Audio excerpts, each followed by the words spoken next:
N'as-tu pas entendu dire que celui qui bâtit sans le Seigneur bâtit en vain? N'as-tu pas entendu dire que je suis le sceptre de la justice? Alors, ce matin, je te dis, va voir mon serviteur et il te dira ce que faire.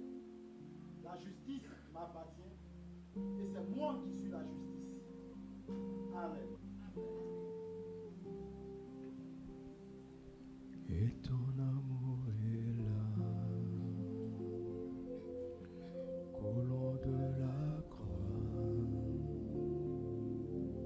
Ton amour est là, remplissant nos cœurs, remplissant nos cœurs. Ton amour est là, et ton amour est là, coulant de la croix, coulant de la croix. Ton amour est là, remplissant nos cœurs. Ton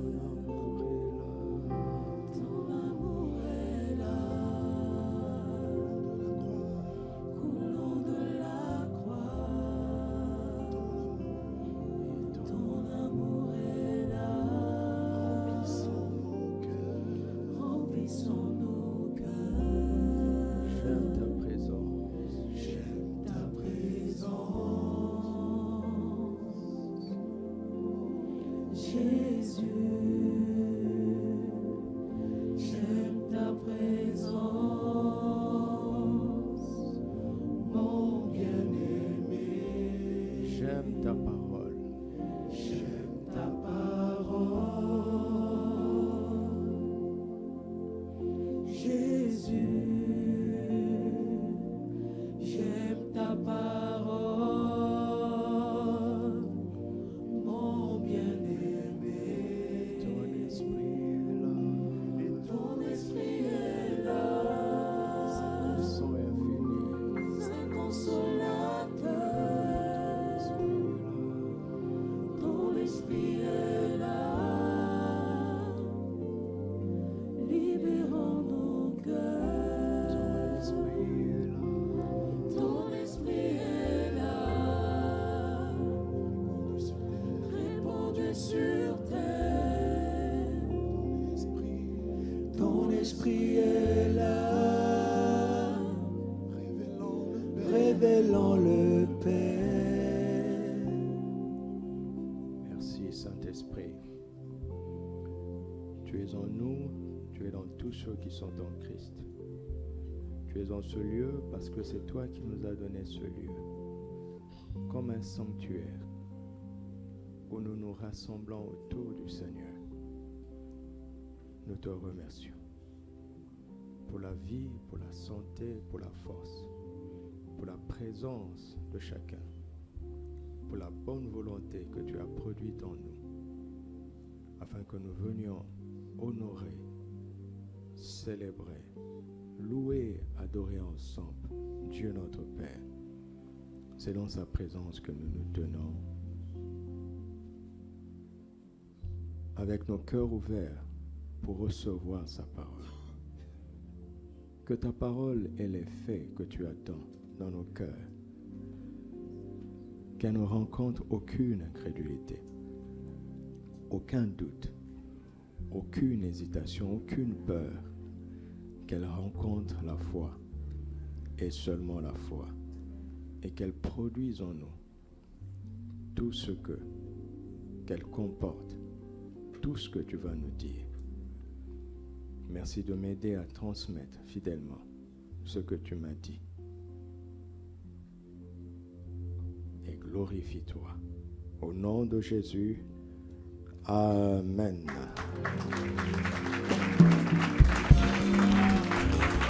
Alléluia.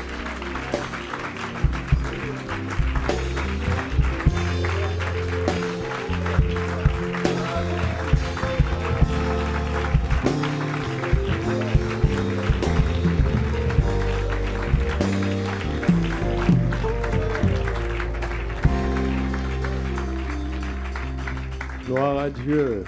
Asseyons-nous dans sa présence.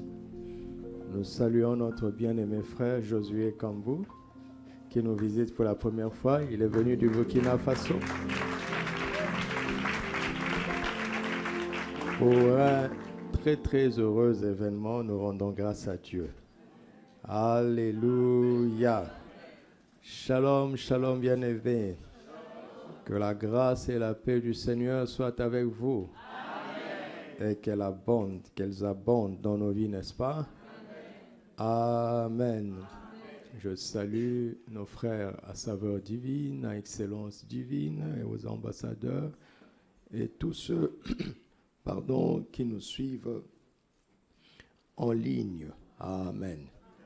Nous aurons notre séminaire de Pâques à partir du jeudi. Alléluia. Nous allons regarder la parole de Dieu et célébrer la résurrection du Seigneur, pas traditionnellement, pas non, religieusement, mais véritablement, en esprit et en vérité, par la grâce de Dieu. Amen.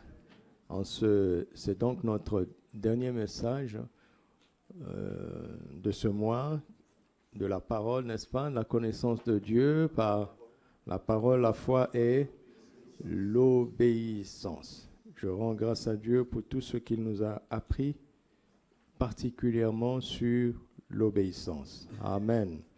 Et cela certainement déclenche une meilleure connaissance de Dieu notre Père, n'est-ce pas? N'est-ce pas? Parce que nous sommes là pour recevoir la parole en vue de grandir, de continuer à connaître notre Dieu et Père. Ce matin, j'ai une parole très, très simple. Regardons dans Jean 14, verset 15.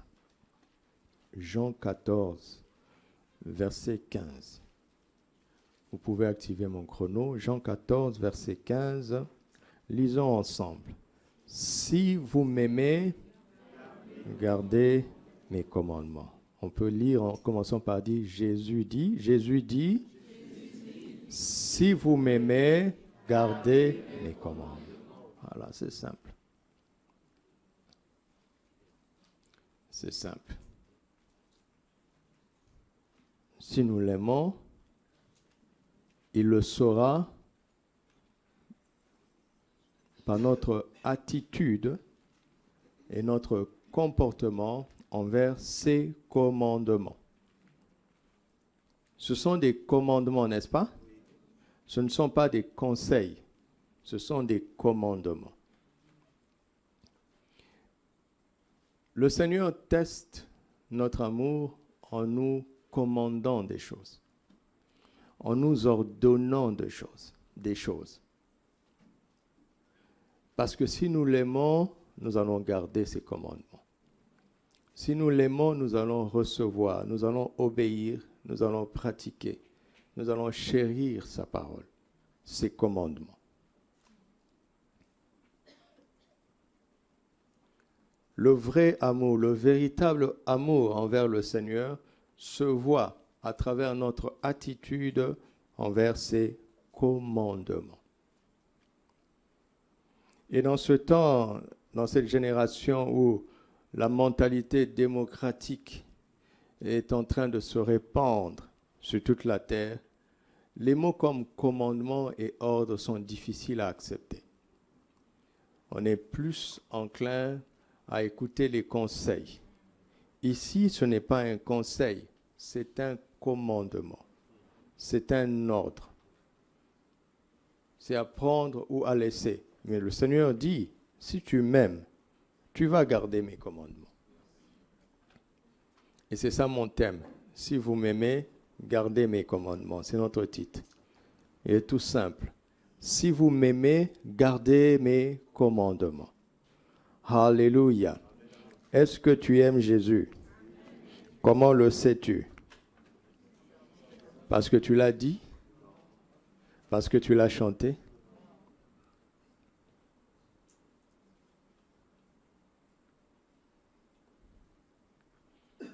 S'il y a des commandements, c'est qu'il y a un commandant et il y a des commandés. J'ai dit quoi?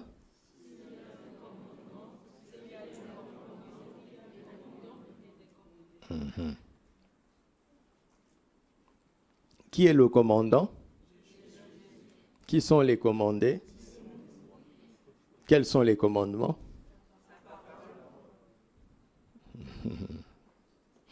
Le commandant, c'est Jésus.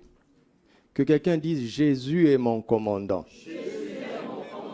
Il est mon commandant en chef. C'est pourquoi je l'aime. En règle générale, un commandant n'attend pas de l'amour. Il attend de l'obéissance et tout. Sinon, tu es viré. Mais si un commandant attend de l'amour, il est en train de te dire que je ne veux pas te virer. Je tiens à toi. Je ne veux pas te remplacer. Parce que tu n'as pas de remplaçant. Tu es unique. On voit déjà le caractère de ce commandant.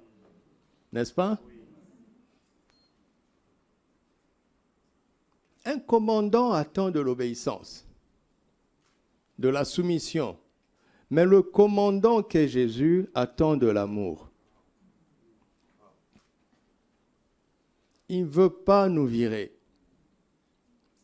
Il ne veut pas se passer de nous et il ne peut pas nous remplacer. C'est lui ton créateur, c'est lui mon créateur. Il sait que je suis une pièce unique. Tu es une pièce unique. Tu es irremplaçable. S'il te perd, il t'a perdu pour toujours. Parce que personne ne peut prendre ta place. Imaginez si tu avais un tel patron. Si tu ressentais une telle considération envers ton patron. Et si tu es quelqu'un de bien, tu refuserais un meilleur emploi, soi-disant. Tu refuserais une meilleure offre.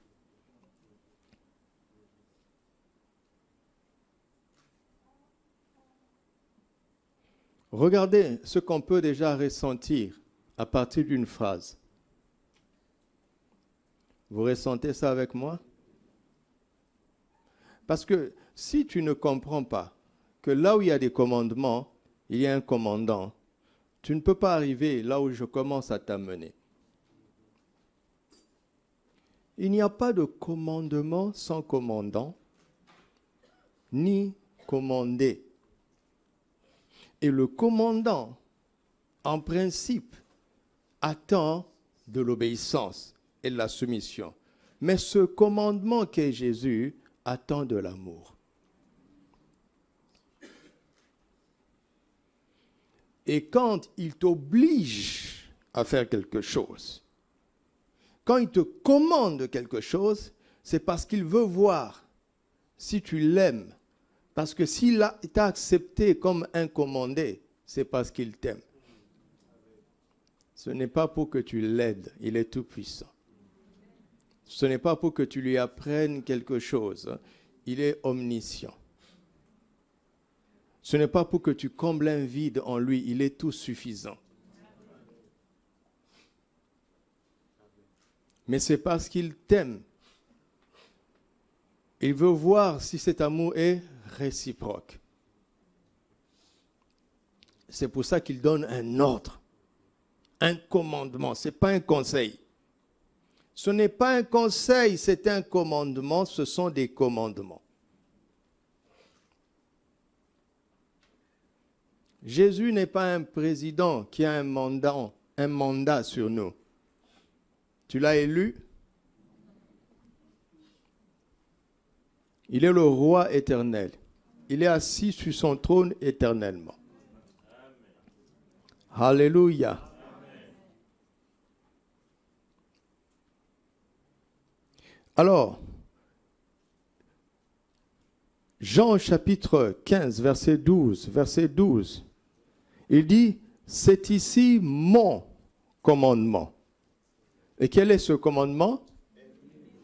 Aimez-vous comme je vous ai. C'est le commandant qui parle. Le commandant nous dit, si vous m'aimez, gardez mes commandements. Et après il dit, c'est ici mon commandement. Aimez-vous les uns les autres comme je vous ai aimer. Dans la bouche du commandant, nous voyons qu'il a plusieurs commandements, parce qu'il dit mes commandements, n'est-ce pas? Et il a un commandement, il dit c'est ici mon commandement.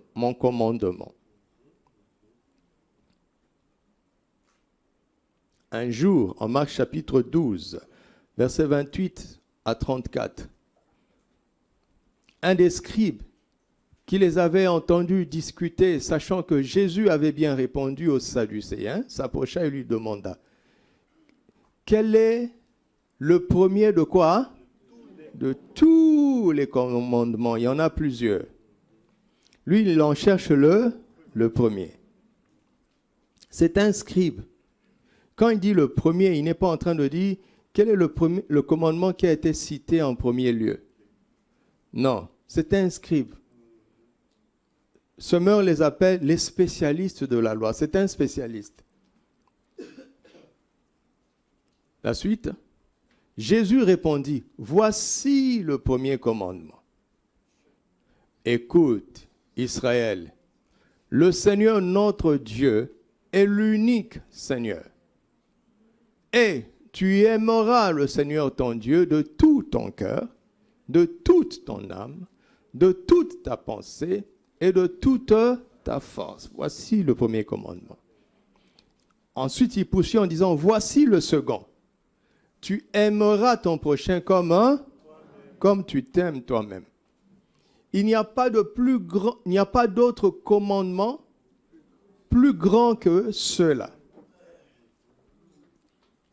Et Matthieu 22, verset 40 nous dit, Matthieu 22, verset 40 dit, de ces deux commandements dépendent toute la loi et les prophètes.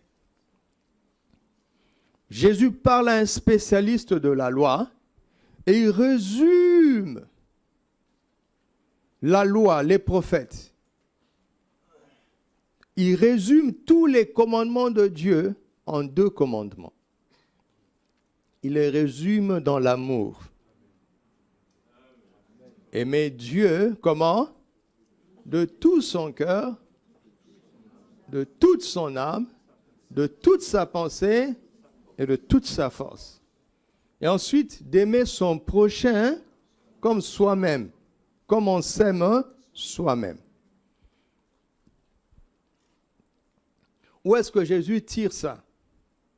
Il tire ça de l'Ancien Testament, évidemment. Deutéronome chapitre 6.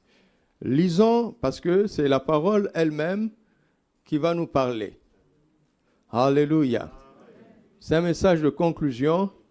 Donc, on va laisser la parole nous donner quelques conclusions. Il dit, écoute Israël. C'est exactement ce que Jésus avait dit, n'est-ce pas? L'Éternel, notre Dieu, est le seul éternel. Tu aimeras. Vous voyez, Jésus a cité Deutéronome 6. Quand il disait à Satan, il est écrit, Jésus citait les Écritures. Il citait la parole. Tu aimeras l'Éternel, ton Dieu, de tout ton cœur, de toute ton âme, de toute ta force. Ça vient donc de Deutéronome 6. Continuons. Et ces commandements que je te donne aujourd'hui seront dans ton cœur. Tu les inculqueras à tes enfants et tu en parleras.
Amen.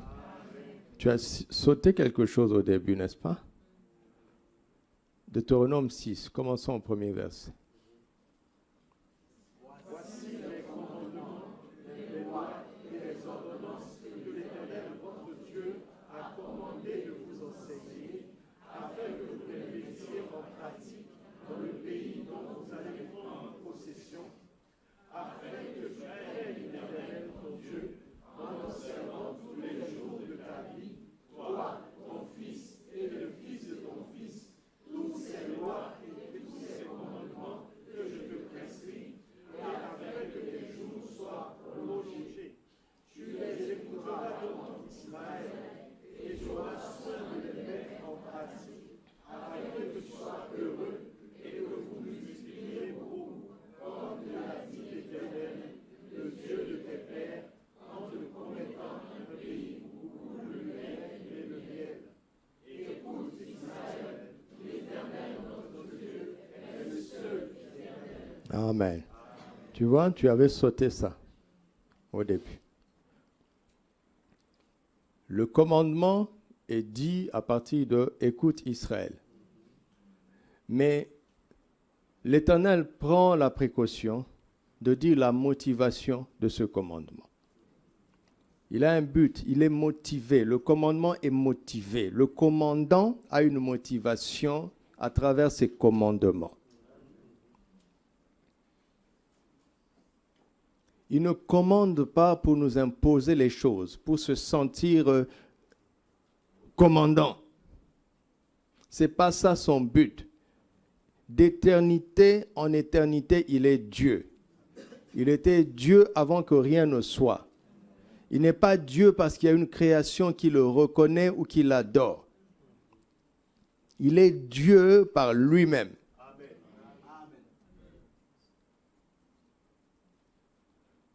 Il a une motivation à travers ses commandements.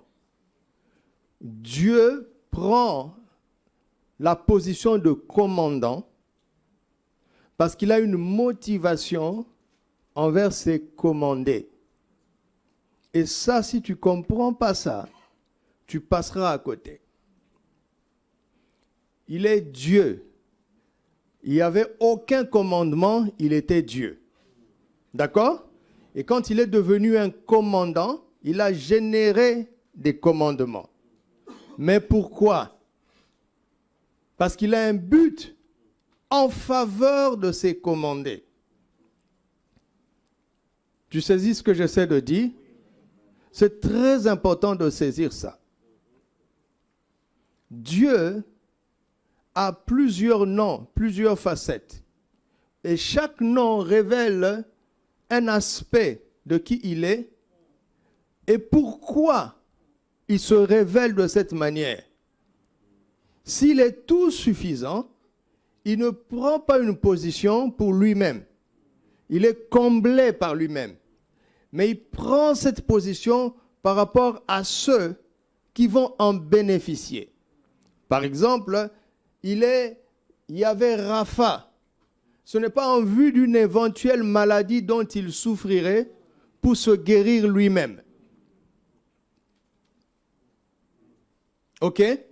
Il y avait Rapha en faveur de ceux qui seraient un jour malades et qui auraient besoin de guérison, ou bien en faveur de ceux qui, par la foi en lui, sauraient se maintenir en bonne santé. Il n'est pas Yahvé Jireh parce qu'il craint de manquer un jour. Et il va chercher à se pourvoir à lui-même. Il se révèle en tant que Yahvé Jireh en faveur de ceux qui manqueront un jour pour qu'ils puissent les aider. C'est très important de comprendre cela. Dieu se révèle en faveur de ceux qui vont avoir foi en cette révélation. Ce n'est pas pour lui-même. Ce n'est jamais pour lui-même. Je vous le dis souvent, Genèse 1:1 dit, au commencement Dieu créa, quoi? Les cieux et la terre. la terre est une création de Dieu, les cieux sont une création de Dieu. Quand on parle de créer, ça veut dire que cette chose a un commencement. Dieu a créé les cieux. Les cieux ne sont pas éternels. Avant qu'il ne crée les cieux, il n'y avait pas les cieux. Il y a un commencement à partir duquel les cieux ont commencé. Mais avant les cieux, Dieu était où? Il était Dieu. Il n'a pas besoin de lieu. Il n'a pas besoin de place. Il est Dieu. C'est lui qui crée des places. C'est lui qui crée les lieux. Alors, plus tard, Jésus va venir et va nous dire, lorsque vous priez, dites, pas notre Dieu qui est aux cieux. Parce que s'il ose dire ça, mais ça crée un problème. Avant de créer les cieux, Dieu serait où? Si Dieu est aux cieux. Il dit notre Père qui est aux cieux. Jésus est donc en train de nous apprendre que Dieu a créé les cieux pour y résider en tant que Père. C'est son domicile familial.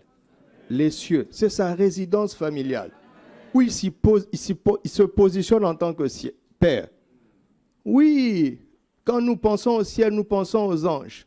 Mais les anges sont des serviteurs.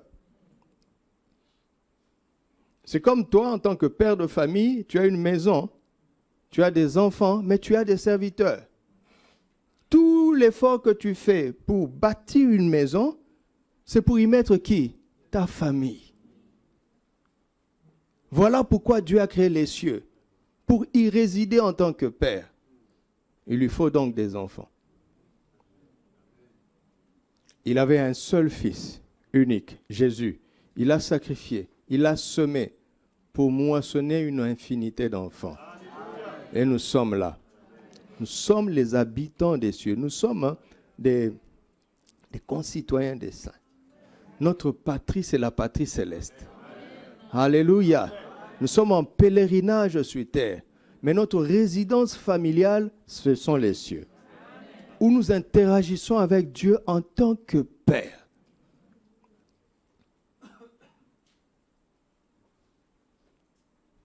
Deutéronome 6 nous montre donc les motivations du commandant appelé l'Éternel.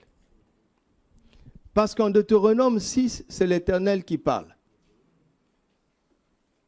Il dit, tu aimeras l'Éternel, ton Dieu, de tout ton cœur, de toute ton âme, ainsi de suite. Mais avant de dire ça, il énonce d'abord ses motivations. N'est-ce pas? Quel est son but?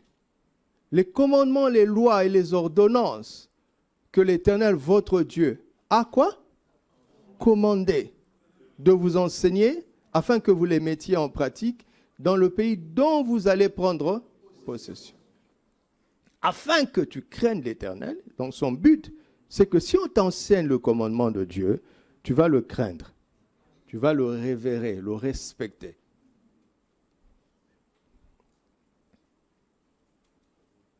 Et tu vas prolonger tes jours dans le pays qu'il va te donner. N'est-ce pas? Il dit, tu seras heureux, tu multiplieras dans un pays d'abondance. Voici la motivation. Pour que tu comprennes que les commandements qu'il va nous commander, c'est pour notre bien. Alléluia. À partir de là, tu dis, mais vraiment, il faut que j'apprenne, n'est-ce pas? Parce que ça s'enseigne. Mais si on ne te dit pas ça, ça va ressembler à une quinine. Mais même la quinine, c'est pour la guérison. C'est amer, mais c'est pour la guérison. Donc ici, l'Éternel voulait donner à son peuple la terre en héritage, un lieu d'abondance, la longévité. Et quoi d'autre? Le bonheur. Quoi d'autre? La multiplication. Quoi d'autre? La crainte de son nom. Mais Dieu ne veut pas être craint parce qu'il a besoin d'être respecté. Il veut être craint parce que la crainte de Dieu, c'est pour notre bénéfice. Vous trouvez ça dans les psaumes. Heureux l'homme qui craint l'Éternel, n'est-ce pas? Qu'est-ce qui va lui arriver? Affiche ça, psaume 112, je pense. 128. Heureux tout homme qui craint l'Éternel, qui marche dans ses voies. Qu'est-ce qui va arriver? Qui ne veut pas de ça? Qui ne veut pas de ça, qui lève la main? Qui veut de ça, qui lève la main? Voilà.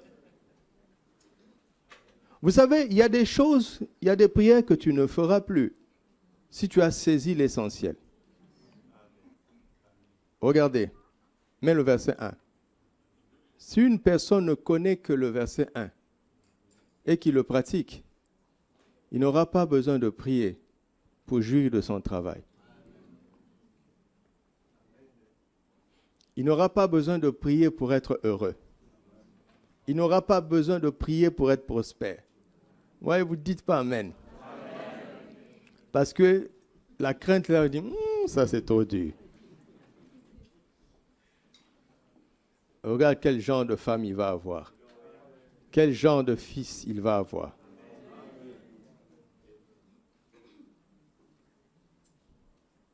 Si une personne se positionne comme une brebis de l'Éternel et le reconnaît comme son berger, il ne manquera de rien. L'Éternel est mon berger. Si une personne croit que l'Éternel est sa lumière et son salut, il n'aura peur de rien, ni de personne. Psaume 27. Si une personne demeure sous l'abri du Très-Haut et qui repose à l'ombre du Tout-Puissant, regardez tout ce qui va lui arriver. Psaume 91. Ouais, c'est tellement beau de connaître l'Éternel. Parce que plein de choses vont se déclencher naturellement. Donc je reviens dans mon sujet. Le commandant a donné des commandements, pas parce qu'il voulait se sentir important. Il est déjà important par lui-même. Ouais, je reviens, parce que si tu saisis ça, tu vas couler plus facilement avec moi.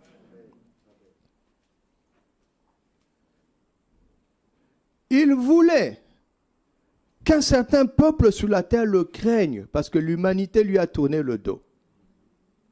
Pour son propre malheur. Il voulait qu'un certain peuple sur la terre connaisse le bonheur, connaisse l'abondance, connaisse la longévité.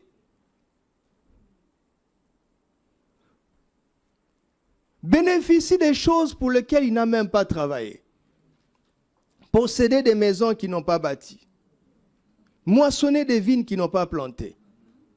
Donc il voulait qu'un peuple soit libéré de la malédiction de la sueur du front.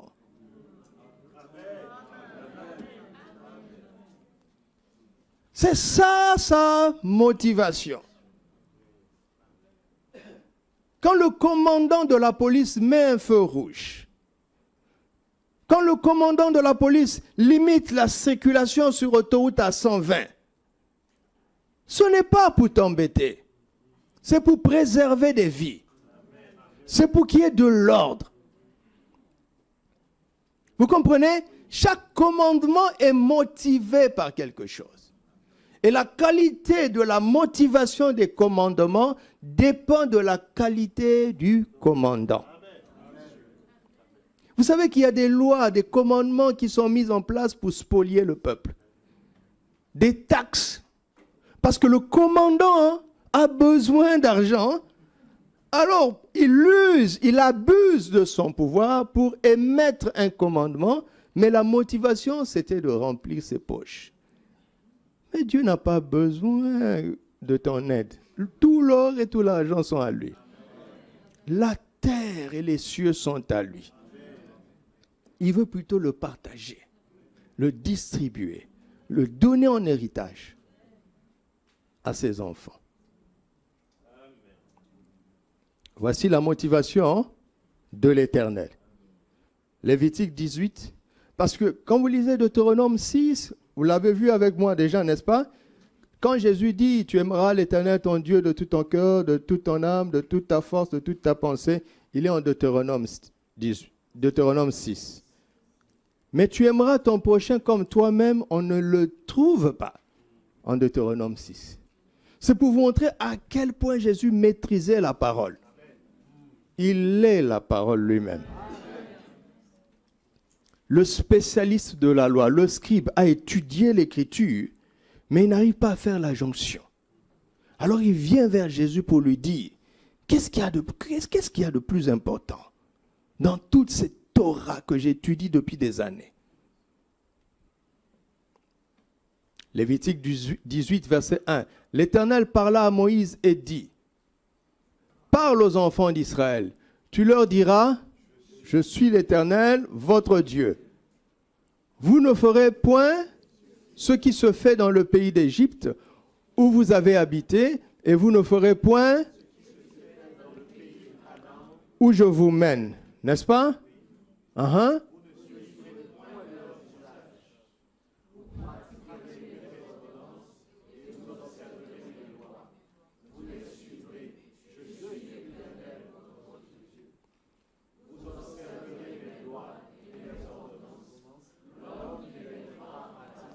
Vivra par elle.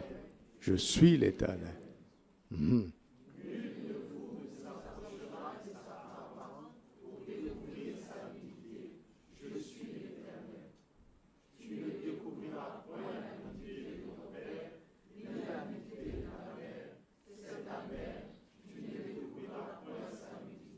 Entre parenthèses, tout ceci se faisait en Égypte. Il dit, je vous ai sorti de là, mais il faut que vous soyez différents. Continuons. Tu ne découvriras point la nudité de la femme de ton père, c'est la nudité de ton père. Tu ne découvriras point la nudité de ta sœur, fille de ton père ou fille de la mère, née dans la maison ou née hors de la maison. Tu ne découvriras point la nudité de la fille de ton fils ou de la fille de ta fille, car c'est ta nudité. Tu ne découvriras point la nudité de la fille de la femme de ton père, née de ton père, c'est ta sœur. Tu ne découvriras point la nudité de la sœur de ton père, c'est la proche parente de ton père. Tu ne découvriras point la nudité de la sœur de ta mère, car c'est la proche parente de ta mère. Tu ne découvriras point la nudité du frère de ton père, tu ne t'approcheras point de sa femme, c'est ta tante. Tu ne découvriras point la nudité de la belle-fille, c'est la femme de ton fils. Tu ne découvriras point sa nudité. Tu ne découvriras point la nudité de la femme de ton frère, c'est la nudité de ton frère. Tu ne découvriras point la nudité d'une femme et de sa fille. Tu ne prendras point la fille de son fils, ni la fille de sa fille, pour découvrir leur nudité. Ce sont des proches parents. C'est un cri. Tu ne prendras point la sœur de la femme pour exciter une rivalité en découvrant sa nudité à côté de ta femme pendant sa vie. Tu ne t'approcheras point d'une femme pendant son impureté menstruelle pour découvrir sa nudité. Tu n'auras point commerce avec la femme de ton prochain pour te souiller avec elle. Tu ne livreras aucun de tes enfants pour le faire passer à Moloch. Et tu ne profaneras point le nom de ton Dieu. Je suis l'Éternel. Tu ne toucheras point avec un homme comme couche avec une femme. C'est une abomination. Tu ne coucheras point avec une bête pour te souiller avec elle. La femme ne s'approchera point d'une bête pour se prostituer avec elle. C'est une confusion. Ne vous souillez pas d'aucune de ces choses, car c'est par ces choses que se sont souillées les nations que je vais chasser de vous. Vous voyez, il est en train de dire, soyez différents des nations. Et Dieu liste les pratiques qui sont acceptées dans les nations et qui même, pour la plupart, sont érigées en loi. Dieu dit, je vais les chasser. mais je reste juste. Si vous êtes comme eux, je ne vais pas les chasser. Sinon, je vais perdre toute l'humanité. Comprenez la motivation. Continuons.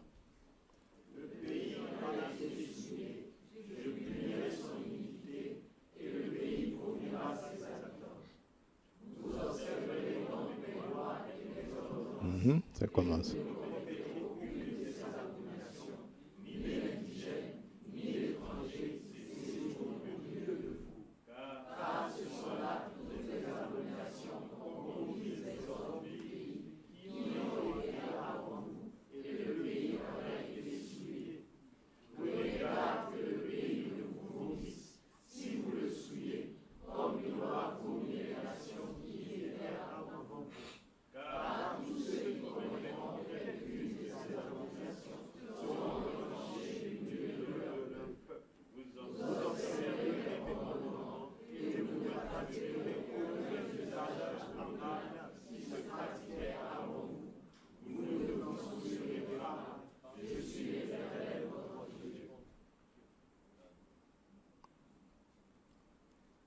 Vous voyez la motivation de l'Éternel.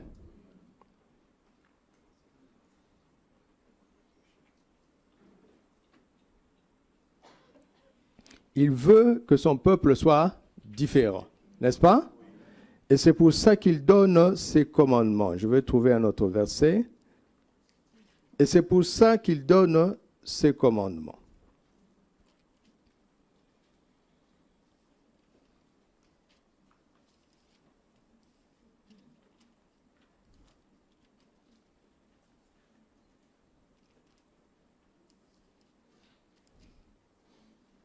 Là où il dit, soyez saints comme je suis saint. Et en lisant, on va tomber sur tu aimeras ton prochain comme toi-même. Chapitre 19. Bon, comme j'avais beaucoup de passages, continuons. L'Éternel parla à Moïse et dit, parle à toute l'assemblée des enfants d'Israël, mais tu leur diras, soyez saints, car je suis saint, moi l'Éternel. Chacun de vous respectera sa mère et son père et observera les sabbats. Je suis l'Éternel, votre Dieu.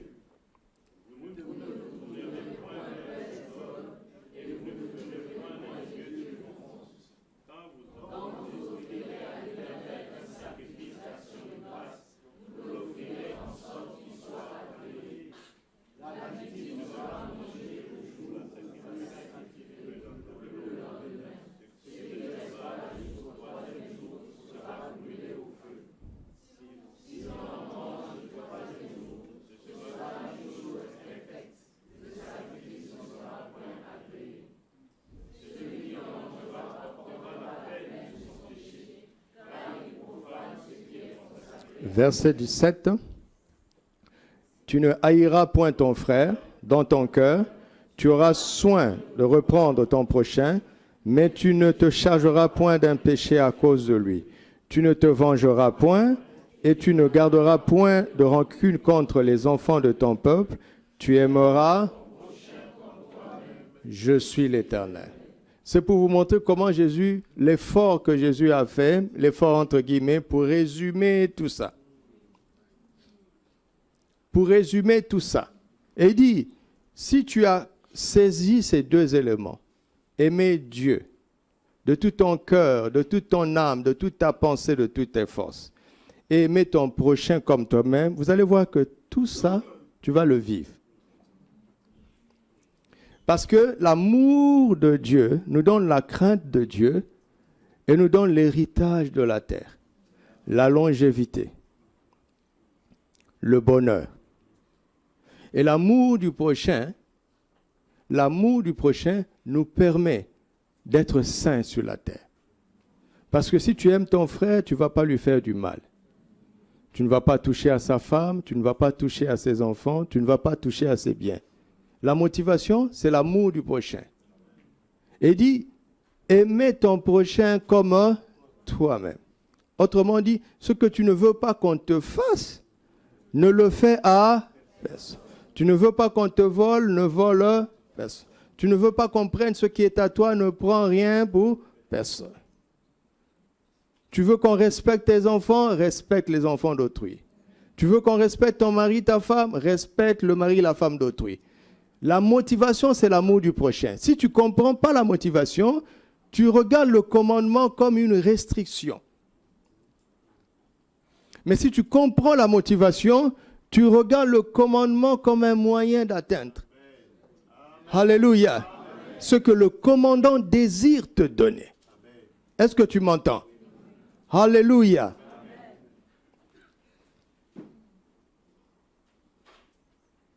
Jean chapitre 15, verset 13. Jean chapitre 15, verset 13, verset 34. Verset 34.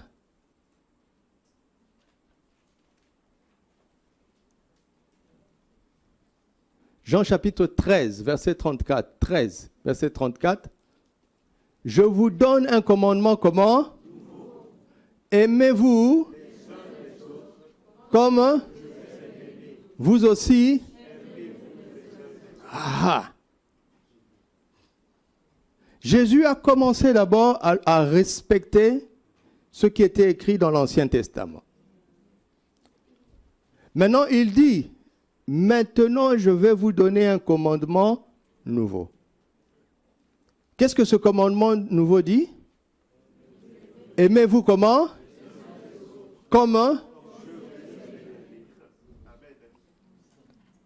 Alors que l'ancien commandement disait, tu aimeras ton prochain comme un. Si tu tombes sur une personne qui ne s'aime pas, elle a le droit de ne pas t'aimer. Et c'est illégal. C'est pour ça que le suicide est une mauvaise chose. Parce que si quelqu'un est prêt à ôter sa propre vie, mais il va aisément tuer les autres. Il ne s'aime pas. Donc il a le droit de ne pas aimer les autres.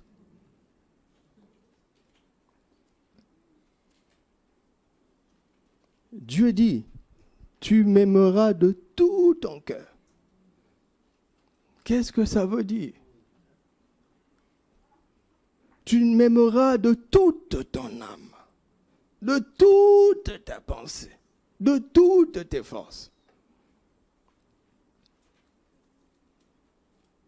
Ça, c'est ce que l'Éternel, le commandant, a donné comme commandement. Il a donné plusieurs commandements au pluriel, n'est-ce pas? Et Jésus le résume en 2 commandements. Maintenant, quand Jésus entre maintenant dans sa position pour laquelle il est venu sur la terre, il dit, si vous m'aimez, gardez mes commandements. Et il dit, c'est ici mon commandement.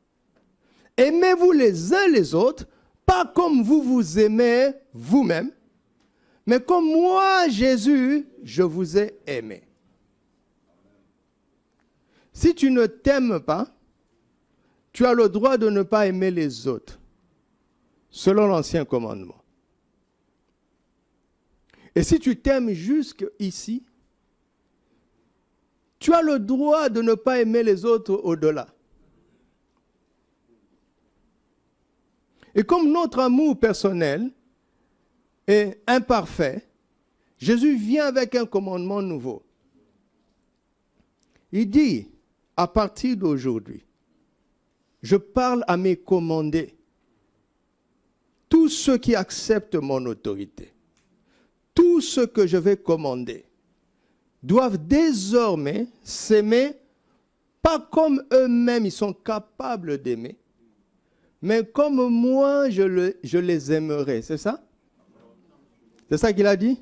Aimez-vous les uns les autres comme je vous aimerai? Comme comment? Cela sous-entend que vous avez déjà expérimenté mon amour. Ce n'est pas au futur. Tu l'as expérimenté. Maintenant, ce que j'attends de toi, c'est d'aimer les autres comme tu sais que je t'aime.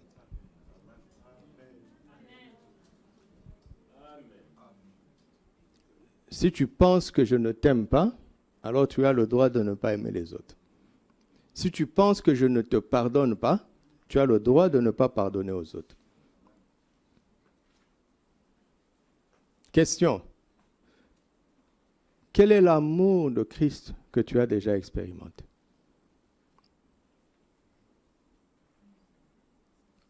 Il te dit, je t'ai aimé à ce point pour aimer quelqu'un d'autre de la même manière à travers toi. Je t'ai aimé pour aimer les autres à travers toi. Tu as été bénéficiaire de mon amour pour permettre aux autres de goûter à ce même amour. Pas moins que ça. Pas moins que ça. Et ça change tout, n'est-ce pas? Alléluia. Ça change tout. Alors, pourquoi Jésus emmène un commandement nouveau? Jacques chapitre 2, versets 8 à 11.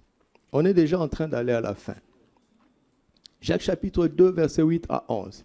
Il dit, si vous accomplissez la loi royale, selon l'Écriture, tu aimeras ton prochain comme un. Vous faites bien. Il parle a posteriori, n'est-ce pas? Jésus a déjà donné un commandement nouveau. De quel droit l'apôtre Jacques veut nous ramener en arrière? Il est sage. C'est un serviteur de Jésus-Christ. Il est sage. Il nous ramène d'abord dans l'Ancien Testament.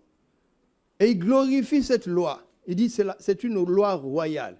Tu aimeras ton prochain comme toi-même. Mais il dit si tu y arrives, hein, tu fais bien. Mais si vous faites exception de personne, vous commettez un péché. Vous êtes condamné par la loi comme un transgresseur. Car quiconque observe quoi? Mais pêche contre eux, devient coupable de quoi?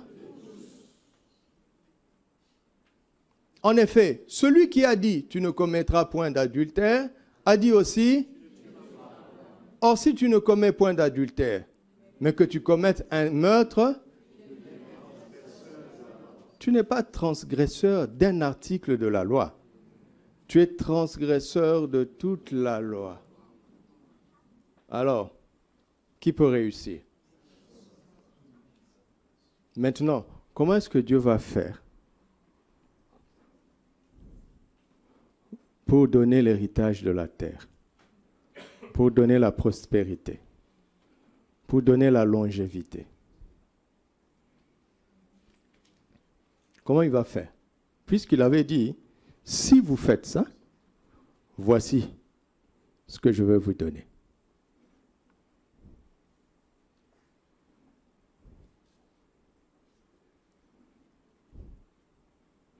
Comment est-ce que Dieu va faire pour que nous partagions sa sainteté?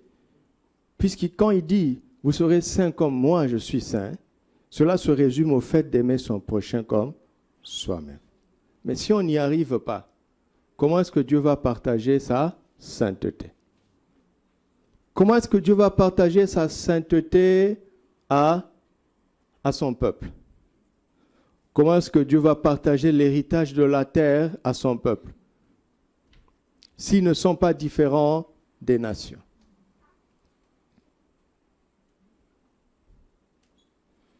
Et Jésus est venu avec un commandement nouveau parce que personne ne pouvait accomplir la loi. Alléluia.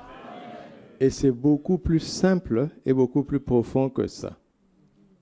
Regardez, quand Jésus nous dit, je vous donne un commandement nouveau, je ne veux pas aller dans des choses plus longues à détailler quand vous lisez l'Épître aux Hébreux, mais vous avez tous le Saint-Esprit. Ne crains rien, va lire l'Épître aux Hébreux. Tu vas comprendre. D'accord? N'aie pas peur, tu vas comprendre. Mais dans la parole de Dieu, il y a un endroit où on trouve en même temps la loi et la grâce. N'est-ce pas? C'est où? Dans Jean chapitre 1. Verset 17, il dit quoi? La loi nous a été donnée, la grâce sont venues par qui? Par Jésus. Donc c'est un point de bascule. À travers ce point de bascule, Jésus a l'autorité de donner un commandement nouveau. Parce que le commandement ancien, c'était la loi, qui est venue par Moïse. De la même manière que Dieu est passé par Moïse pour révéler ses commandements, les intentions de son cœur et les commandements, à travers Moïse, Dieu a choisi de passer par quelqu'un d'autre pour révéler les intentions de son cœur et un nouveau commandement. Et cette personne, c'est qui? C'est Jésus. Maintenant, comment Jésus va s'y prendre? C'est ça qui est le plus important. Quelle sera la différence fondamentale entre le ministère de Moïse au service du commandement de l'Éternel et le ministère de Jésus au service des commandements de l'Éternel? Comment est-ce qu'il va s'y prendre? Verset 18. Il dit, personne n'a jamais vu Dieu. Le Fils unique qui est dans le... Qu'est-ce qu'il a fait? Donc, Jésus va mettre un point d'honneur à faire connaître Dieu en tant que Père. Vous m'entendez? Au lieu de nous dire, ne fais pas ça, il dit, non, tu sais, celui qui a dit tout ça depuis Moïse, il a un cœur de père. Si tu arrives à saisir son cœur de père, tu n'es plus soumis à la loi. Tu vas être régi par la grâce. Il a un cœur de père. Quelle est l'interaction entre un maître et ses serviteurs et un père et ses enfants? Quel genre d'interaction ils ont? Le maître a une interaction extérieure avec les gens qu'il dirige, n'est-ce pas? Il leur parle, le commandant donne des commandements aux commandés. Mais si tu comprends que chaque commandant a une motivation, c'est là où se trouve la clé. Le meilleur commandé, c'est celui qui comprend les motivations du commandant, n'est-ce pas? Et les motivations viennent du cœur, n'est-ce pas? Et les motivations traduisent quoi? La nature et le caractère du commandant. C'est clair ce que je dis? Je recommence. Les motivations. Chaque commandant a des motivations derrière ses commandements. C'est clair? Saisissez ça, s'il vous plaît. Si vous passez à côté des motivations, les commandements seront vraiment difficiles. Mais si vous comprenez les motivations, même les aspects difficiles du commandement vont être allégés. Parce que vous voyez qu'il veut votre bien. S'il veut votre bien, c'est qu'il est bon. N'est-ce pas? C'est qu'il est bon. S'il veut que vous soyez saint, c'est qu'il est saint lui-même. Alléluia. Donc, les motivations, c'est ça le point. Donc, le meilleur commandé est celui qui étudie le caractère du commandant. Il essaie de comprendre, de le connaître. Il va travailler avec lui pendant des années. Il va être soumis, obéissant, mais il cherche à le connaître. Parce que plus tu comprends quelqu'un, plus facile tu exécutes ce qu'il te dit. Donc, il cherche à connaître son cœur, ses motivations, son caractère, sa nature. Mais quelle interaction le Père a avec ses enfants? Il leur transmet sa nature par le miracle de la naissance. Vous m'entendez? Tel père, tel fils. Il est saint, nous sommes nés de lui, nous sommes nés saints. Alléluia. On n'enseigne pas aux enfants à aimer leurs parents, n'est-ce pas? C'est inné. Alléluia. C'est pour ça que le Père ne dit pas « aimez-moi ». Il sait qu'on l'aime naturellement. Nous sommes ses enfants. Il nous a montré son amour à travers Jésus. Regardez, nous avons donc reçu naturellement la capacité de pratiquer ce qu'il dit. Jésus est venu avec un commandement nouveau pour rendre possible la nouvelle naissance. Parce que si tu es né de nouveau, l'Éternel Dieu de Moïse devient ton papa. Donc, un enfant ne mérite pas l'héritage de son père. C'est déjà à lui, par naissance. Maintenant, il cherche à s'en montrer digne. Les démarches ne sont plus les mêmes. Mon papa est le créateur de la terre et de tout ce qui s'y trouve. Je suis son enfant. Donc, je suis héritier de quoi? De la terre. Il n'y a rien que je puisse faire pour le mériter. Écoutez, vous avez une autorité qui met des lois. Il dit, si vous faites ça, je vais vous donner ceci. Il a 2 serviteurs. Le premier a fait, il va lui donner, n'est-ce pas? Le deuxième n'a pas fait, il ne va pas lui donner. Mais si c'est son enfant, et l'enfant se méconduit, d'accord? Mais l'autorité lui lègue ce qui est à lui. Qui va se fâcher? Qui lève la main? Qui va accuser un papa de donner ses biens à son fils alors que le fils est impoli? C'est son enfant. Vous n'êtes pas d'accord, hein? Maintenant, si l'enfant est insensé, le patrimoine va être perdu après la vie du père. Mais il est héritier quand même. Il en hérite légalement. Mais il doit être sage, n'est-ce pas, pour valoriser l'effort de son père, le fruit de l'effort de son père. Voici la motivation du commandement nouveau.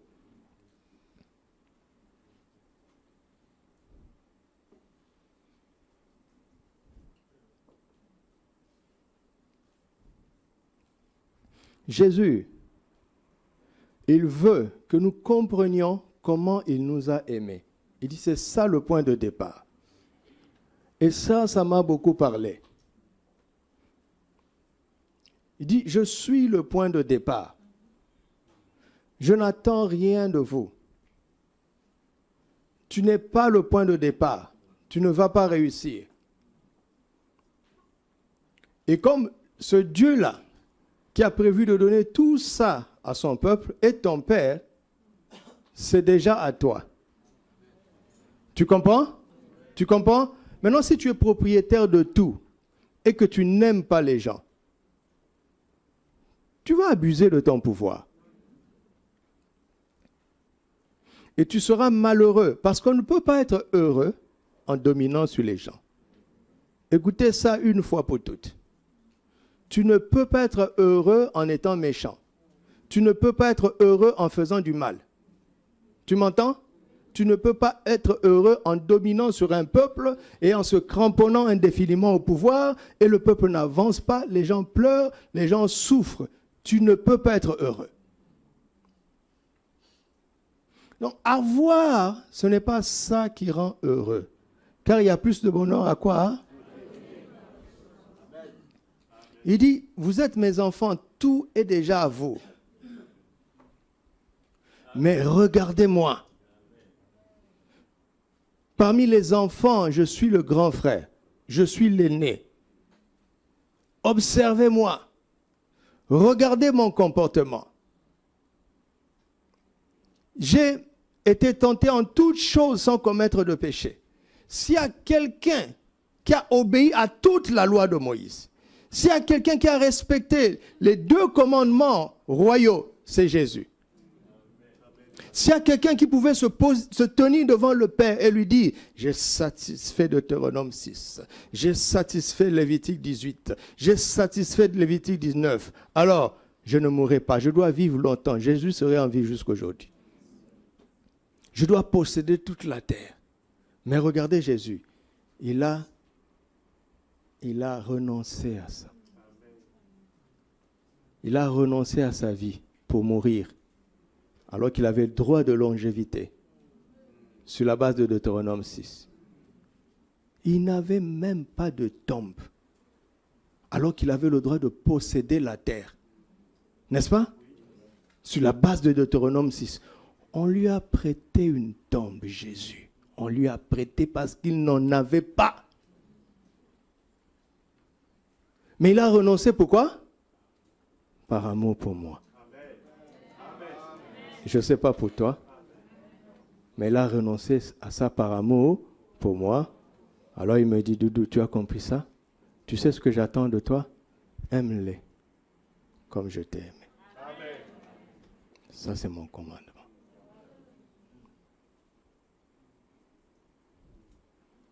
Je dis, Seigneur, cela semble trop me demander. Il dit oui, parce que tu commences par toi. À chaque étape, à chaque situation, regarde comme je t'aime. Fais de même. Ce n'est pas de manière globale, c'est de manière ponctuelle. À chaque étape. Comment Jésus m'aime, je vais rendre l'appareil.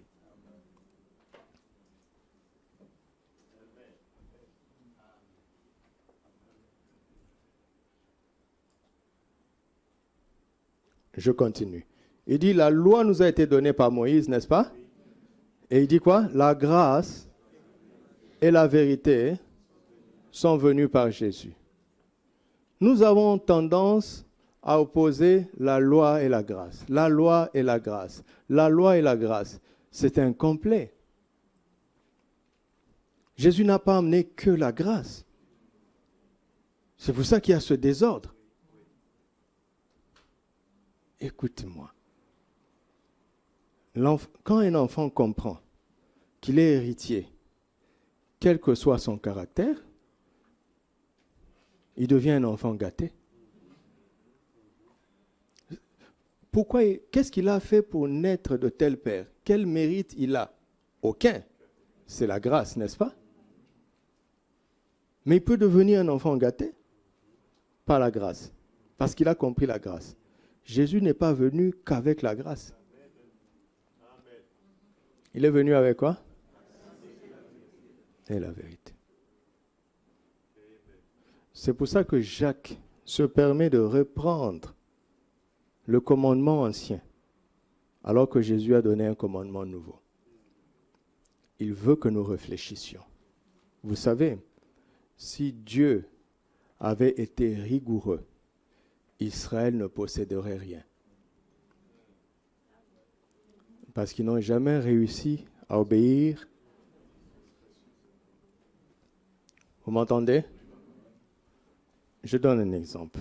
Parce que si je parle d'Abraham, quelqu'un va me dire, mais quand Abraham n'est pas né sous la loi, parce que la loi a été donnée par Moïse. Le livre de la Genèse n'est pas sous la loi. Comme dans ta Bible, on a dit Ancien Testament, Nouveau Testament. Hein? Non, Genèse n'est pas sous la loi. Vous m'entendez? Exode, jusqu'au chapitre 19, ce n'est pas encore la loi. Par exemple, quand quelqu'un te dit, mais la dîme, c'est la loi.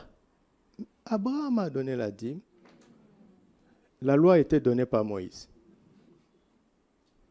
Donc il y a une manière de donner la dîme sous la loi. Il y a une manière de donner la dîme par la foi. On n'a pas le droit de t'imposer la dîme sous la loi, avec le message de la loi. On n'a pas le droit. Christ nous a affranchis de la loi. Vous m'entendez?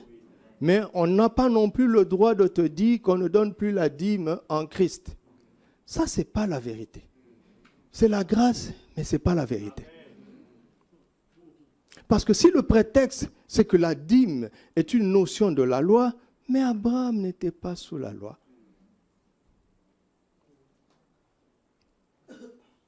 Et regardez, Melchisédek n'a pas demandé la dîme à Abraham. Abraham a donné la dîme par un élan intérieur, volontairement. Et tu scandes aujourd'hui qu'en Christ, tu es héritier d'Abraham, c'est ça? Tu es héritier d'Abraham? Tu es héritier d'Abraham? Tu dois avoir le comportement de ton père. Donner la dîme par un élan intérieur. Est-ce qu'on tient un cahier de compte ici pour voir qui a donné ou pas? Ben non. Pourquoi? Pourquoi?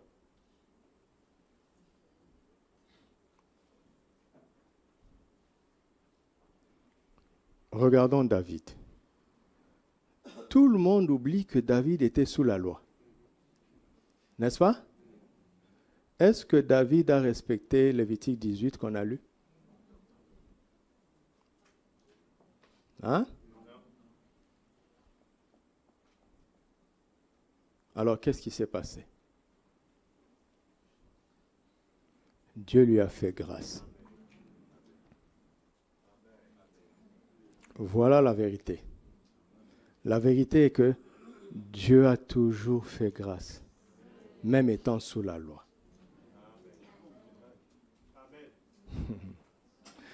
Est-ce que vous avez remarqué que quand Dieu bénissait les gens dans l'Ancien Testament, il ne se référait pas à Moïse. Il disait, je tiendrai la promesse que j'ai faite à Moïse. Il tiendrait la promesse qu'il a faite à qui? À Abraham, Isaac et avant la loi. Parce que la motivation de son commandement était de nous montrer qu'il veut nous donner tout ça. Mais il dit, je dois être juste envers les autres nations. Vous devez être différents d'eux. Et ça, c'est l'Éternel qui parle. Maintenant, quand un individu de son peuple qui a foi en lui, vous comprenez? Foi, il a foi, se trouve dans une position défaillante par rapport au commandement. Et il a un comportement semblable aux gens des nations, Dieu ne peut pas le bénir. Parce qu'un Égyptien se tiendra un jour devant lui et lui dira, Dieu, tu as 2 poids et 2 mesures. Vous savez ce que Dieu va lui répondre? Non, non, non, ce n'est pas à cause de Moïse que je l'ai béni. Avant Moïse, j'avais promis à son grand-père, Abraham. Si ce n'était pas à cause d'Abraham, je ne le ferais pas. T'en fais pas, je respecte ma parole. Tu veux que je respecte ma parole que j'ai dite à Moïse? Permets-moi aussi de respecter celle que j'ai dite à Abraham. Et la clé d'Abraham, c'est quoi? La foi. La vérité est que Dieu s'est toujours réservé un cadre pour faire grâce. Parce qu'un père ne réfléchit jamais en termes de mérite. Sinon, c'est un mauvais papa. Aucun père normal au monde ne veut que ses enfants méritent ce pourquoi il a travaillé. Tu sais, moi, je faisais 12 kilomètres à pied pour aller à l'école. Tu dois en faire 15. Tu ne montes pas dans cette voiture, hein? Est-ce que tu as cotisé? Est-ce que tu payes le chauffeur? Tu vas marcher à pied, mon fils. Ça ne se passe pas comme ça. Il faut tout faire normal. Il faut prendre cette précaution. Mais un père normal aussi ne veut pas que l'enfant le honnisse. Il ne veut pas que l'héritier le honnisse. Et donc Dieu est là face à une forme d'impasse. Ils sont mes enfants, ils ont droit à tout. Mais s'ils ont le comportement des nations, ce sera une honte en mon nom. Alors, il dit, nous allons émettre un commandement nouveau. Voici un fils qui vient. Il a respecté la loi. Il a droit à tout. Il a renoncé. Par amour pour nous. Maintenant, il dit, je veux vous révéler Dieu en tant que Père. La vérité est que dès que vous croyez en lui, vous devenez ses enfants. Il nous a engendrés selon sa volonté. Jacques 1,18, par la parole de quoi? De vérité. Vous devenez ses enfants. Vous avez droit à tout. Mais vous êtes sous mon autorité parce que je suis l'aîné. Je vous donne mon commandement. Aimez-vous les uns les autres comme un. Parce que dans cette famille des enfants de Dieu, je suis le commandant. Vous m'entendez? Et cette famille est régie par l'amour. Et si vous m'aimez, vous allez garder mes commandements. Et mon commandement, c'est de vous aimer les uns les autres comme je vous ai aimé. Concentrez-vous sur la manière dont je vous ai déjà aimé. Vous le savez, c'est au passé. Tu ne te retrouveras jamais dans une situation où tu auras besoin d'une inspiration future, d'une expérience future de l'amour de Christ envers toi pour pouvoir répondre. Jamais. Jamais. Si tu es face à un défi difficile d'amour, sache que Jésus t'avait déjà inspiré. Il t'avait déjà donné l'exemple. Tu ferais mieux de considérer ça. Hey, est-ce que je te parle? Il n'y a pas une tentation qui va nous dépasser. Il n'y a pas une injustice comme la parole qui a été donnée aujourd'hui. Il n'y a pas quel tort on va te faire pour lequel tu n'auras pas d'exemple envers Jésus. Dites-moi un peu. Dites-moi un peu.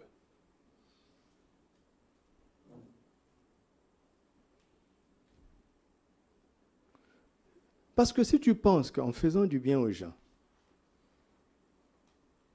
on te retournera toujours le bien, tu n'as pas encore compris la vie. Et ça voudrait dire que tu n'es pas dans l'amour. Le bien que tu fais est intéressé. On ne te retournera pas toujours du bien parce que Satan voudra te décourager. Ne regarde pas aux gens. Il y a des gens que j'ai aimés comme mes propres enfants, je vous assure. Mais si vous entendez ce qu'ils racontent derrière mon dos, quelqu'un m'a dit derrière moi, mais comment tu fais pour supporter ça? Je ne supporte pas. Non, je ne supporte pas. Je m'inspire de Jésus. Moi que vous voyez, j'ai insulté des évangélistes. Moi que vous voyez là, regarde où je suis maintenant. J'ai jeté de l'eau aux protestants qui venaient nous évangéliser, parce que je n'étais pas protestant.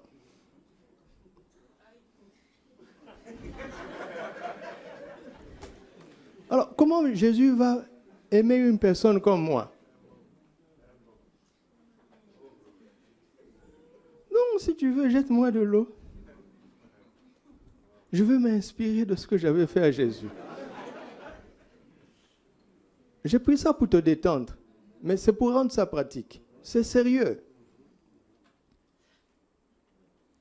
Tous les problèmes que tu les rencontres parce que Jésus t'a déjà donné un exemple d'amour. Sur ce terrain-là, précisément.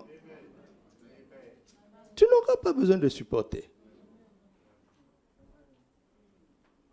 Tu n'auras pas besoin. Tu as besoin de regarder à Jésus.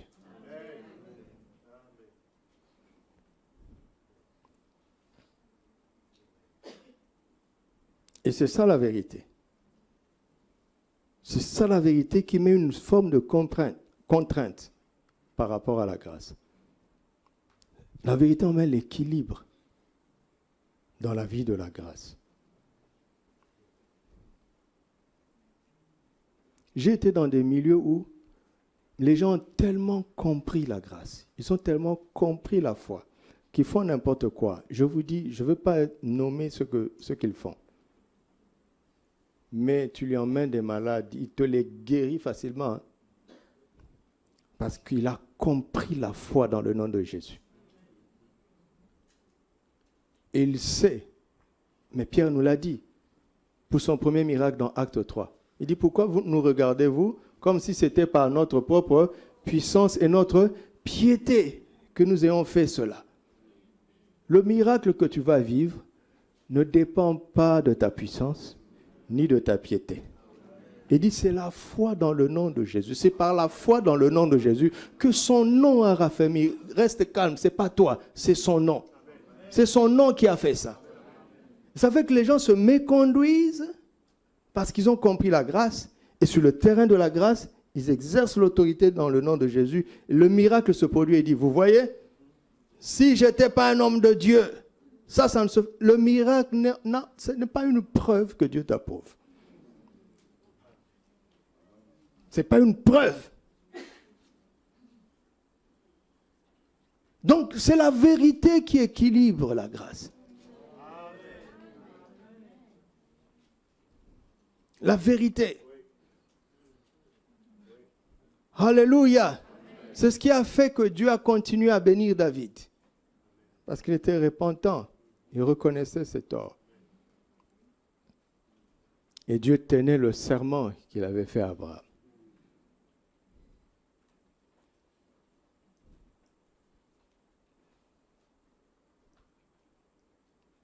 Alors, Jésus te demande, est-ce que tu m'aimes?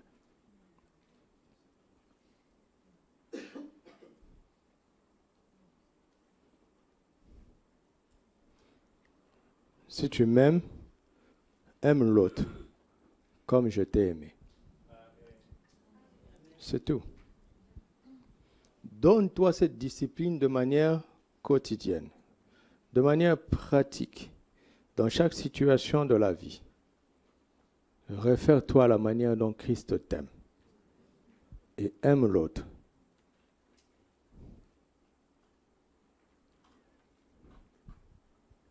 Et ça fera que toutes choses vont commencer à concourir à ton bien. Pourquoi? Parce que nous savons du reste que, au bien de qui?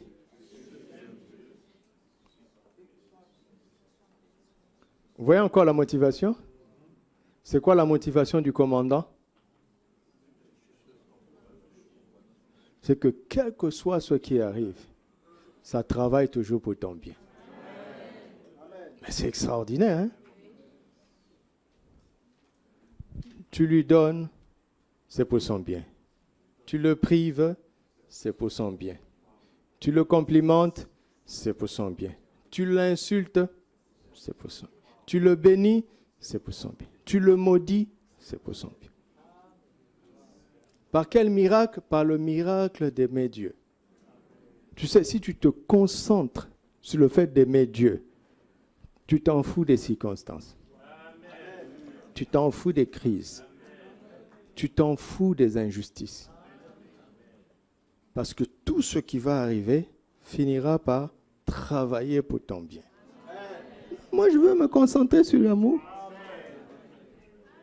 C'est trop difficile de scruter les événements, voyez, d'étudier les circonstances et de se positionner au bon endroit. C'est trop difficile. Je ne sais pas faire 1000 choses à la fois. Alors je cherche, je suis un peu comme ce scribe-là. Quel est le premier des commandements?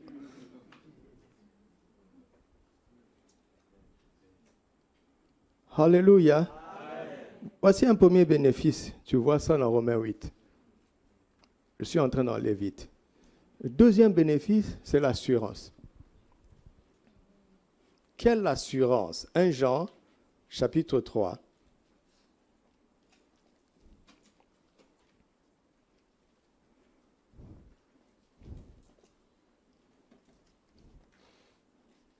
Je vais vous donner 3 bénéfices.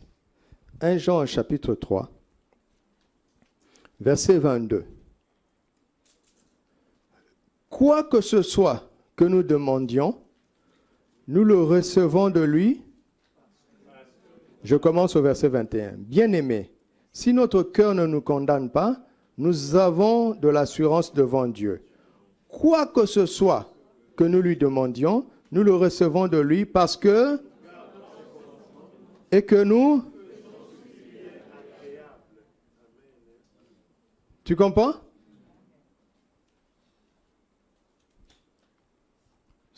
Le deuxième bénéfice, c'est que tu as carte blanche dans ce que tu demandes. Et tu seras plein d'assurance. Il y a une assurance dans 1 Jean 5 qui dit, nous avons près de lui cette assurance que si nous demandons une chose quelconque selon sa volonté. Ça, c'est autre chose. Ici, Dieu, parlant de l'amour, et puis dit, si ton cœur ne te condamne pas, tu as l'assurance. Parce que l'amour va t'orienter dans des demandes pour faire du bien aux gens. Et tu seras exaucé. Alléluia. On a tout à gagner et rien à perdre dans l'amour. Rien. Tu ne seras jamais en danger si tu aimes les gens comme Christ. On ne te trompera pas, on n'abusera pas de toi. Dis Amen. Même celui qui pensera abuser de toi va travailler pour ton bien.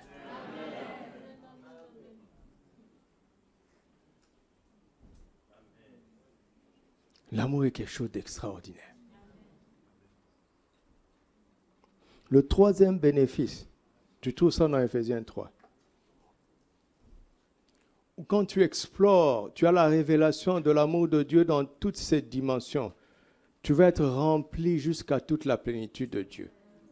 Et à partir de ce moment-là, tes pensées deviennent précieuses pour Dieu.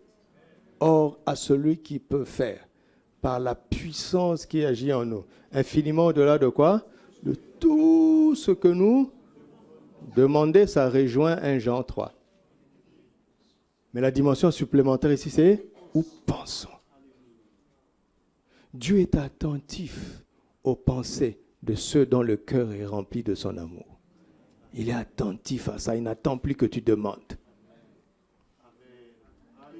Tu vois quelqu'un passer, tu vois une situation difficile se répéter. Tu dis à Dieu, oh, vraiment, le gouvernement est dépassé, les gens sont dépassés. Si seulement je pouvais. Tu n'as pas prié, tu as pensé, et Dieu t'exauce. Et il fait infiniment au-delà. Ce que je veux dire, ce n'est pas pour dire qu'on mérite quelque chose. Mais nous sommes arrivés, la génération de nos responsables ici, là, nous sommes tous arrivés dans la même année, plus ou moins, dans les 3 ans. Tous. C'est comme si Dieu avait tapé du poing sur la table, dit, ça y est, on va recommencer une nouvelle histoire. Nous, si vous saviez comment nous pleurions dans la prière. Il n'y avait pas de cadre comme ça. Mais ça, on ne pouvait pas demander ça. En 2002, tu ne peux pas demander un lieu de culte, puisque tout te dit que c'est impossible, les anciens te disent que c'est impossible. On soupirait, si, on n'osait pas. Tu vas le verbaliser comment? Tu viens d'arriver. Mais Dieu l'a fait, oui ou non? Il va faire infiniment au-delà.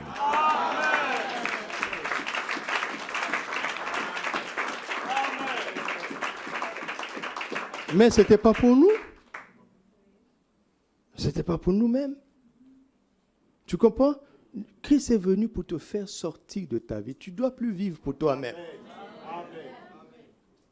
Ce n'est pas être chrétien que de croire en Christ et de continuer à vivre pour toi-même. Ce n'est pas un chrétien. Ça, c'est un cancer spirituel. Il est mort pour tous, afin que ceux qui vivent ne vivent plus pour... Mais pour qui? Je vous l'ai dit dernièrement. Vous voyez les chrétiens, ils croient en Christ, mais ils vivent pour sa famille. Ils vivent pour ses enfants. Ils vivent pour ses projets. Écoute ces prières.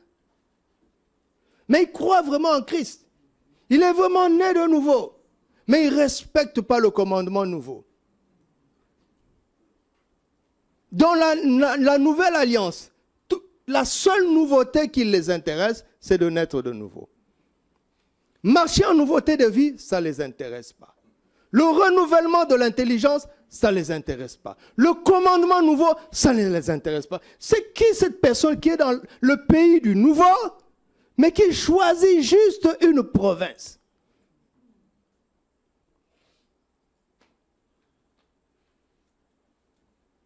C'est pas normal qu'un chrétien vive pour lui-même. Si c'était le cas, je ne deviendrais pas pasteur. Pourquoi? Pourquoi? Pourquoi je vais abandonner tout ce que je pouvais faire pour être pasteur? J'étais déjà chrétien. Je gagnais les âmes.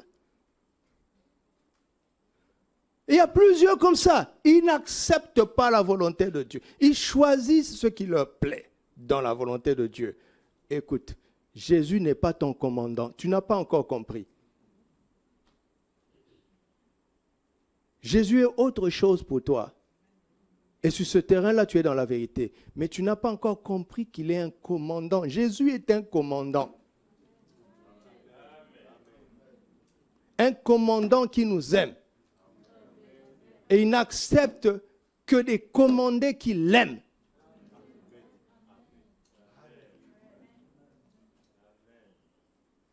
Alléluia. Alléluia. Donnez-moi 5 minutes, je termine. Jean chapitre 13, versets 33 à 35.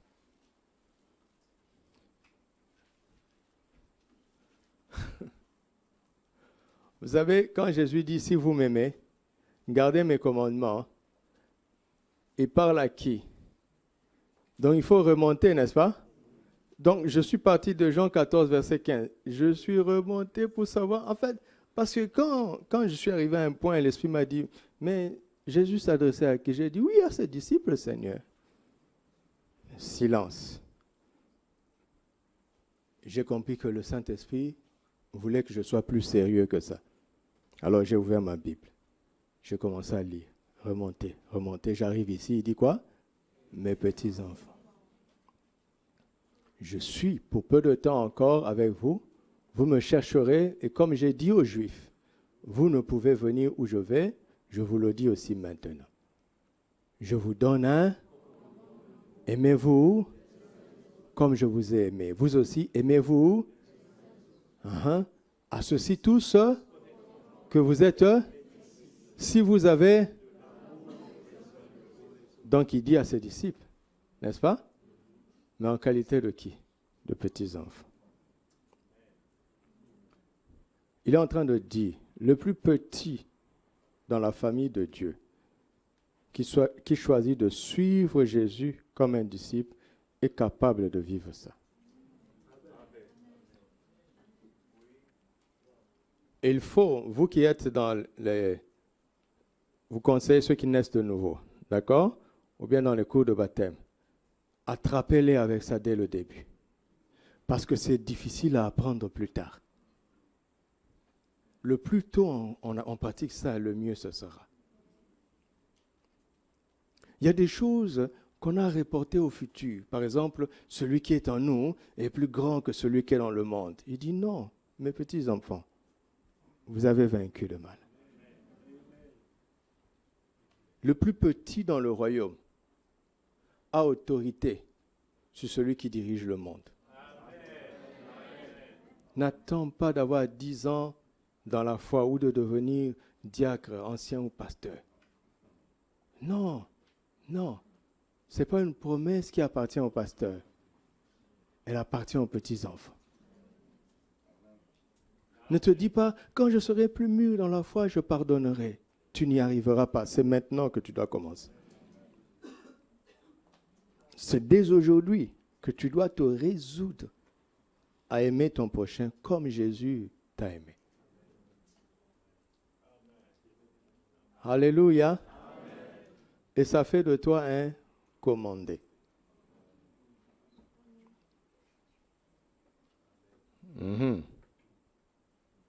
Nous avons plusieurs casquettes en tant qu'enfants de Dieu.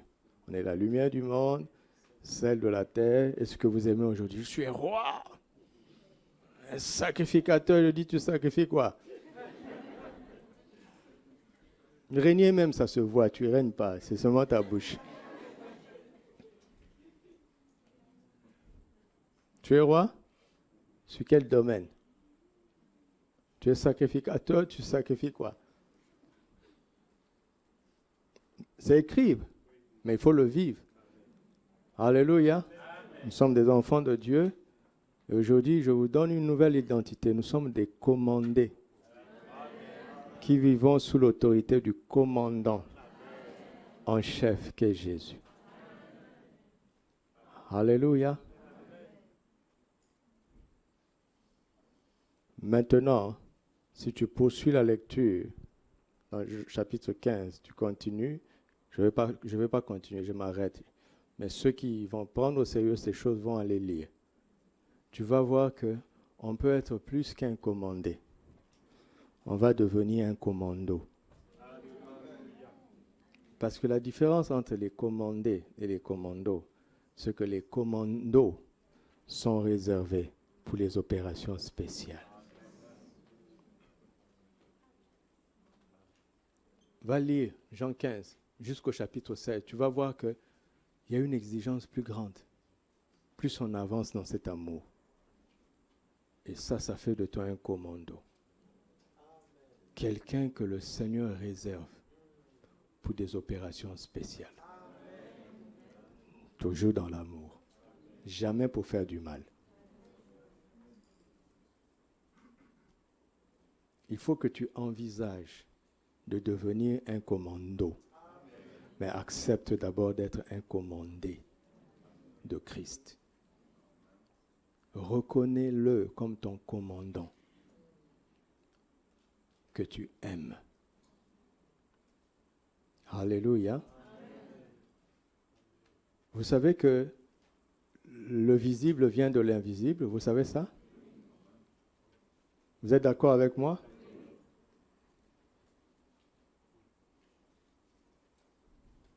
Tout ce qui devient visible commence dans l'invisible. Je n'ai pas dit spirituel et naturel. Non, visible et invisible. C'est pour ça que quand tu as la fièvre, tu vas voir un médecin, eux ils vont scruter là où on ne voit pas. On fait un prélèvement parce qu'ils ont des appareils pour voir ce qu'on ne voit pas avec les yeux.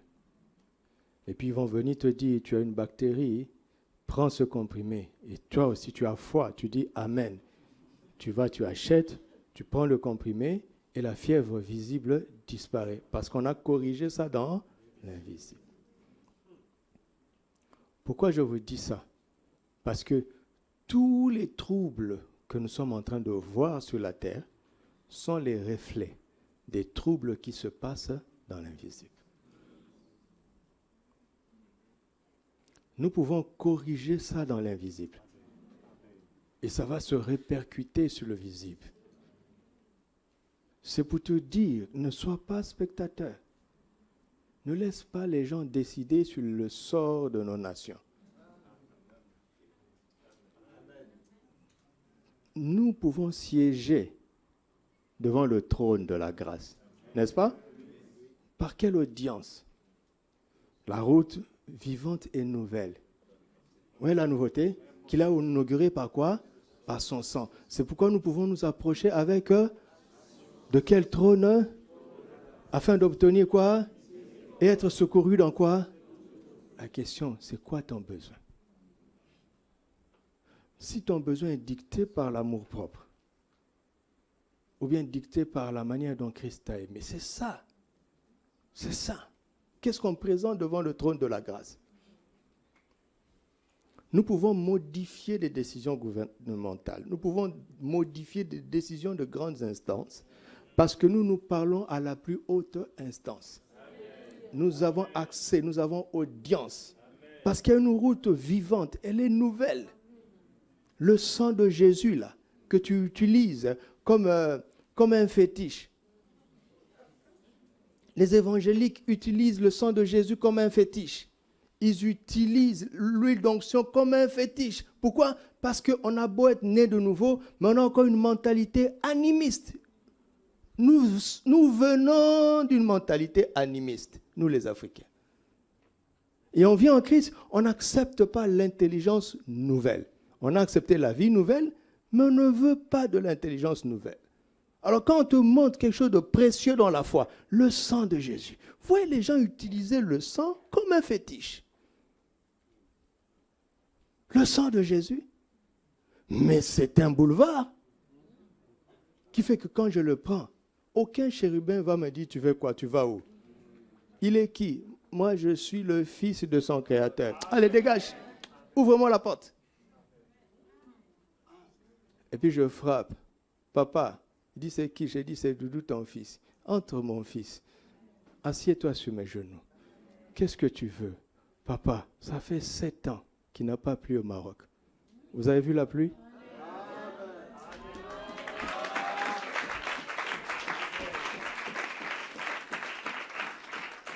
Mais ça, là, ce n'est pas en théorie. Parce que tu vas obtenir miséricorde et être secouru dans tes besoins. La question, c'est quoi ton besoin? Quand l'amour de Christ te presse, les besoins des autres deviennent tes besoins.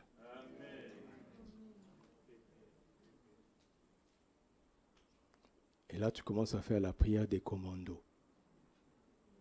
Aujourd'hui, quand on dit prayer warrior, les guerriers de la prière, c'est pourquoi? C'est pour envoyer du feu, tuer les gens.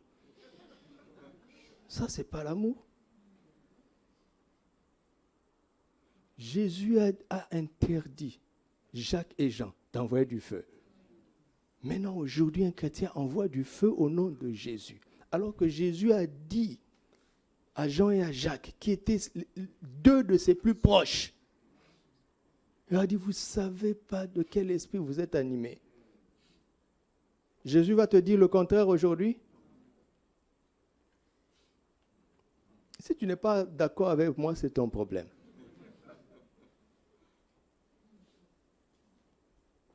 La prière des commandos, ce n'est pas ce que vous pensez.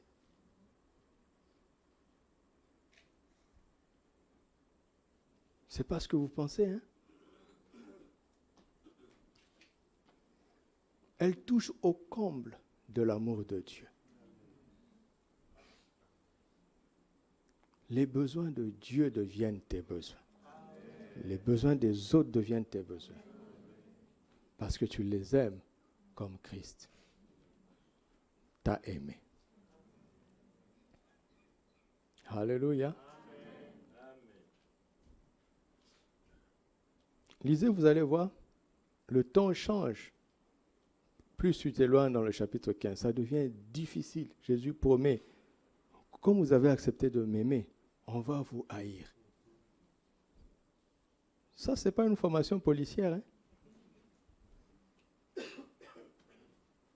Je vous ai donné 3 bénéfices, non? Vous aurez de l'assurance, vous serez exaucé, même vos pensées seront exaucées. Vous êtes content, non? Vous êtes content, non? Ça, c'est pour les commandés. Quand vous devenez un commando, on va vous haïr. Vous aurez des tribulations dans ce monde, mais faites quoi? Prenez courage, car je vous délivrerai. J'ai vaincu le monde. Tu deviens un agent de Dieu pour les cas les plus difficiles, dans l'invisible. Et quand on les corrige dans l'invisible, ça se répercute dans le visible. Beaucoup vont sauver leur nation ici. On ne te connaîtra peut-être pas sur la terre. Ce n'est pas le plus important. Le commandant en chef me connaît. Tu as compris ça? Tu as compris ça? Uh-huh. Donc, prends un nouvel engagement de prouver au commandant qu'est Jésus que tu l'aimes. Commence par là, d'accord? Commence par là. Et inspire-toi toujours de l'exemple d'amour qu'il t'a donné envers toi. Envers toi-même. Pour aimer les autres. Alléluia. Et aucun de ces commandements ne sera pénible. Amen. Je m'arrête là comme ça. Parce que, à partir du jeudi au séminaire de Pâques, nous allons prendre maintenant les cas de la victoire de la croix, confirmés par la résurrection. Et on va s'attendre au Saint-Esprit pour les manifester. Mais s'il vous plaît, aujourd'hui, faisons plaisir à Jésus. D'accord? Ne lui demande rien. Il s'occupe de nous tous les jours. Et il le fera encore. Il n'est pas fatigué. Mais je t'en supplie, ce matin, prends l'engagement de l'aimer. De l'aimer. Laisse tout le reste de côté. Prends l'engagement de vivre pour lui. Regarde-toi comme un commandé. Regarde-le comme ton commandant. Et demande-lui la grâce de pratiquer, de garder ses commandements. Amen. Parle à Dieu et votre pasteur va venir aider l'Église à prier.